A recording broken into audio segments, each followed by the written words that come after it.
action. Good morning, everyone. It is so good to see you. I'm Mrs. Nyman, and I can't tell you how much I miss seeing your faces at school every day. I'm here in part of my kitchen at home with my family, and we are trying everything we can to make sure that our brains don't turn to mush. So we're learning here at home all together, and I hope you are doing the same thing. So I'm lucky today because I get to do a little lesson with you guys. So I'm going to turn this kitchen into a little classroom. Let's see here. I have a little board that I'm going to put right up here. All right. Now, to start my lesson, I actually have a guest that I'd like to introduce. Everybody, come on over. Hayden, this is everybody, this is Hayden, my youngest daughter. She is in 6th grade at Miller Middle School, and she is also learning from home. So Hayden, I have a challenge for you. Are you up for it? I'm up for it. Awesome. Okay, so what I have here is I have a lunch bag, okay? In this lunch bag are some clues about what we are going to have for lunch here at our house today. So what I want you to do is I want you to pull out a clue at a time and see if you can guess what we are having for lunch today. Okay. Okay? All right, I'm going to set this on the table and you can start pulling out the items right now. What do you think we're having? Can you show it to the students? Tomato soup, maybe? She pulled out a tomato, maybe tomato soup. The lettuce doesn't go in tomato soup. Maybe a salad? Bread? Bread does not go in a salad. Maybe some sort of sandwich? Bacon. Maybe we're having BLTs. Bacon, lettuce, tomato, bread, sandwiches. She's right. Today we are having BLTs for lunch. Bacon, lettuce, and tomato sandwiches. Hayden, you did a great job using the clues from the bag to guess what we are having for lunch. Thanks for joining us. So that was Hayden. Hayden just did a great example of what good readers do when we are reading. Readers, they use the clues from the text and their background knowledge, what they already know, to infer. That's the big word today, is infer. Inferring means this. When you infer, you use your background knowledge. Knock over my kitchen. You use your background knowledge, what you already know, plus the clues from the text or from the book or article that you are reading. And when you add these things together, you get inferences. Inferences are the meaning of the text. Now this happens a lot. Sometimes the author doesn't tell you exactly what they mean. So you have to be a detective. You have to use what you know plus the clues from the text to infer what the author means. Now this happens a lot in poetry. Let me show you what I mean. I'm actually going to have the cameraman move you closer so that you can see what's up on my board even better, okay? Hayden, I'm going to have you keep that right there. Thank you. And we're going to scoot you up.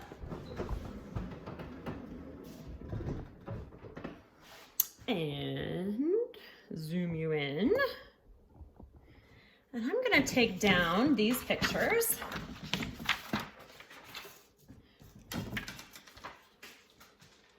And we're going to see if I can complete our learning target today.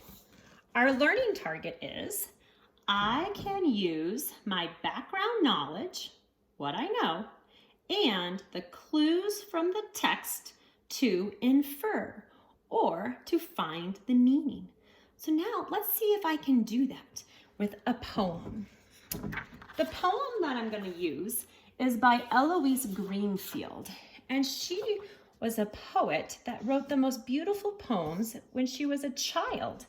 This poem is called Things. Let me see if I can move it up a little bit so you can see all of things.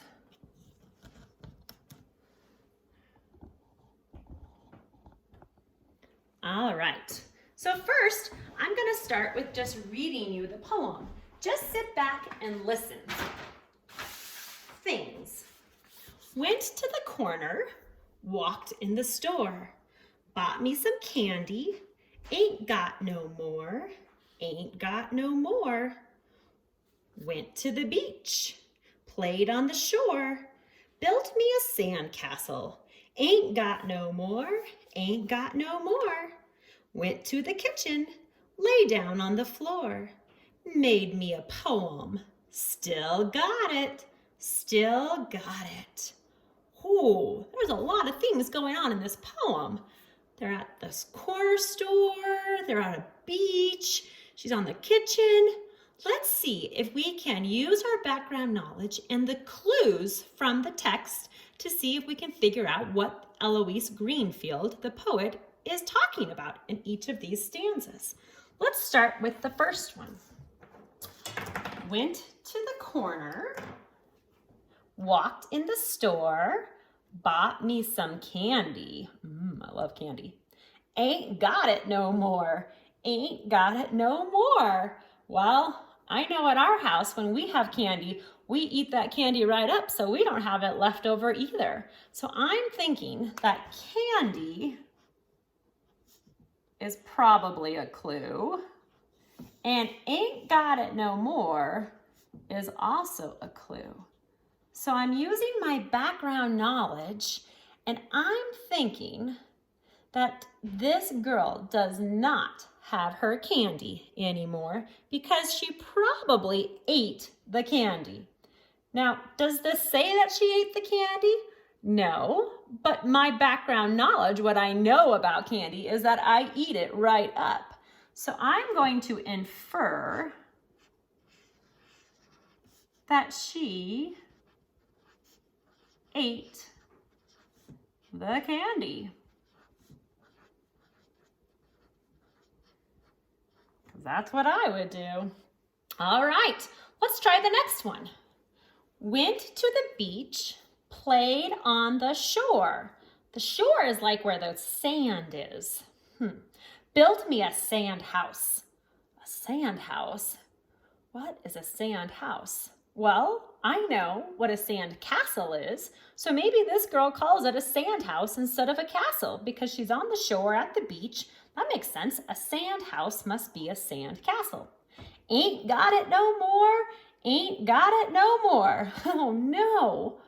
I wonder if that sand house got washed up in the waves, because that is what has happened to me when I have gone to the beach and I made this beautiful sandcastle and this humongous wave came over and washed it away. That's exactly what happened here possibly. I'm using my background knowledge, what I know about the beach and sand castles, and I'm using clues. This sand house could be a clue, and the beach or the shore, and ain't got it no more means it's not there anymore. So I'm going to infer that the water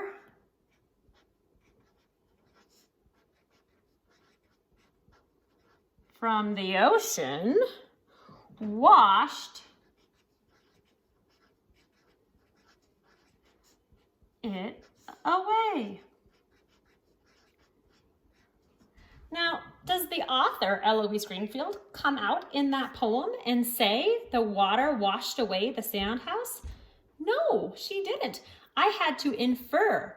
I used my background knowledge and the clues from the text to make an inference.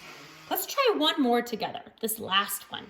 All right, this girl went to the kitchen, lay down on the floor, made me a poem, still got it, still got it. Now this one changes a little bit. She still has this. So whatever this is, she still has it. Not like the other parts of the poem where it says ain't got it no more. She still has this. Let me see if I can figure out what she has. So she's on the kitchen. She's laying down on the floor. Oh, she made a poem. I have a feeling she's talking about the poem. That this poem is lasting forever because she still has it. She must have been lying on her kitchen floor writing this beautiful poem, and she still has it. Nothing's happened to it. So maybe I can infer that things can disappear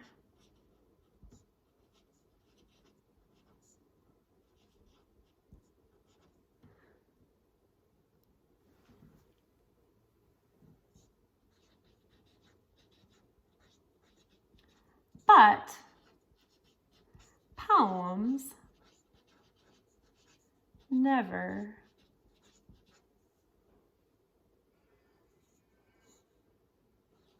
do.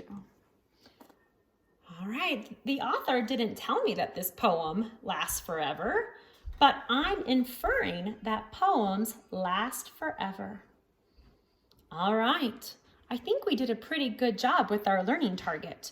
We used our background knowledge and we used the clues from the text to infer what was going on in this poem. Now it's your guys' turn. I shared with you, your teachers, a poem by Eloise Greenfield, and I didn't put the title on this poem because I want you guys to infer what is going on in this poem. I'm going to read you the poem, but I also shared it with you so you can look back into your Google Classroom or onto your online learning and you can read this poem. It goes like this. Get set, ready now, jump right in, bounce and kick and giggle and spin. Listen to the rope when it hits the ground. Listen to that clappity clappity sound. Jump right up when it tells you to. Come back down. Whatever you do, count to 100, count by 10. Start to count all over again. That's what jumping is all about. Get set, ready, now, jump right out.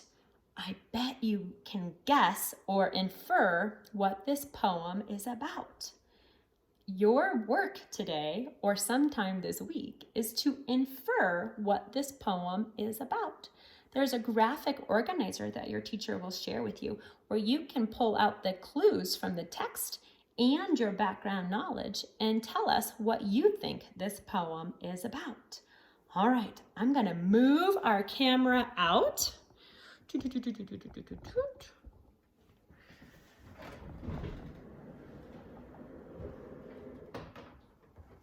And come back into the picture. I hope you learned a lot today about what infer means. Good readers use our background knowledge plus, where's my plus sign, plus the text clues